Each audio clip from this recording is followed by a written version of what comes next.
National Herald കേസിൽ സോണിയാഗാന്ധിക്കും രാഹുൽ ഗാന്ധിക്കുമെതിരായ കള്ളപ്പണം വെളുപ്പിക്കൽ കേസ് നിലനിൽക്കുമോ എന്ന കാര്യത്തിൽ ഈ മാസം 29-ന് വിധി പറയും. ഇഡി സമർപ്പിച്ച കുറ്റപത്രത്തിൽ ഇരുഭാഗത്തിന്റെയും വാദം പൂർത്തിയായി. ദില്ലി റോസ് അവന്യൂ കോടതിയാണ് കേസ് പരിഗണിച്ചത്.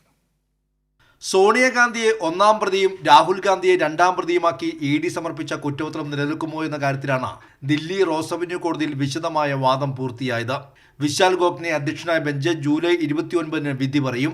2012 നവംബറിൽ BJP നേതാവ് സുബ്രഹ്മണ്യൻ സ്വാമി ആരോപിച്ച നാഷണൽ ഹെറാൾഡ് ഭൂമി ഇടപാടുമായി ബന്ധപ്പെട്ട കേസിലാണ് ഇഡി കള്ളപ്പണം വെളുപ്പിക്കൽ കേസ് ചുമത്തി കുറ്റപത്രം സമർപ്പിച്ചത്. സോണിയാഗാന്ധിയും രാഹുൽ ഗാന്ധിയും അടക്കം 7 പ്രതികളെ ഉൾപ്പെടുത്തിയാണ് കുറ്റപത്രം. നാഷണൽ ഹെറാൾഡ് പത്രത്തിന്റെ ഉടമസ്ഥരായ അസോസിയേറ്റഡ് ജേർണൽസ് ലിമിറ്റഡിന്റെ 2000 കോടിയുടെ സ്വത്തുക്കൾ യങ് ഇന്ത്യൻ എന്ന കമ്പനി ഉണ്ടാക്കി വെറും 50 ലക്ഷം രൂപയ്ക്ക് തട്ടിപ്പിലൂടെ കൈവശപ്പെടുത്തി എന്നാണ് ഇഡിയുടെ ആരോപണം. ഓഹരികളുടെ മൂല്യം, AJLന്റെ സ്വത്തുക്കൾ, അവയിൽ നിന്ന് ലഭിക്കുന്ന വാടക എന്നിവയെല്ലാം നെഹ്റു കുടുംബം ക്രിമിനൽ ഗൂഢാലോചന നടത്തി നിയമവിരുദ്ധമായി സ്വന്തമാക്കിയെന്നും ഇഡി വാദിച്ചു.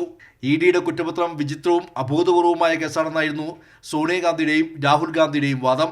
കള്ളപ്പണം വെളുപ്പിക്കൽ കേസിൽ തെളിവില്ലെന്നും AJLന്റെ സാമ്പത്തിക കടം വീട്ടുന്നതിനായാണ് വായ്പ നൽകിയതെന്നും കോൺഗ്രസ് നേതാക്കൾ വാദിച്ചു. നാഷണൽ ഹെറാൾഡ് കേസ് രാഷ്ട്രീയ പ്രേരിതമാണെന്ന് പ്രതിരോധിക്കുമ്പോഴും കുറ്റപത്രം അംഗീകരിച്ചാൽ ദേശീയതലത്തിൽ കോൺഗ്രസിന് വലിയ തിരിച്ചടിയായി മാറും. കൈരളി ന്യൂസ്, ദില്ലി.